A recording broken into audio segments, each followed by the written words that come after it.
Now, at least one attorney has indicated that pre-charge detention could work in Jamaica's jurisdiction. Andrea Chisholm tells us more.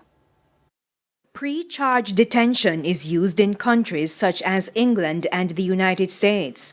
Under the proposal from the opposition, law enforcement officials would ask the Supreme Court to detain an individual as they build a case against them. The pre-detention order would be supported by affidavit outlining why the person should be detained.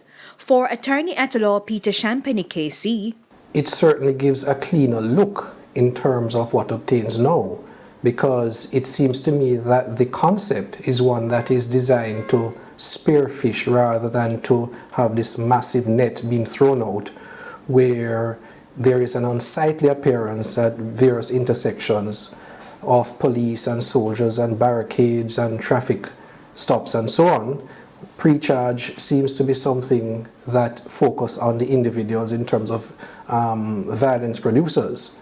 So from that perspective, it's not a bad thing. Now the government plans to table a bill for enhanced security measures by January next year. A new bail act is also before Parliament. Could this proposal about pre-charge detention be incorporated into the new bail act? That's a very good question, because the new bail act speaks about pre-charge bail, where the person is given bail but not detained and not charged. And the same objective is expected to be achieved in terms of the prosecution.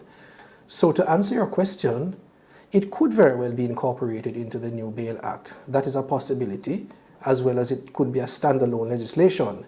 I would like to think that it could perhaps be incorporated in the Bail Act, or as I said before and alluded to, the enhanced security measures in terms of this new legislation. Andrea Chisholm, TVJ News.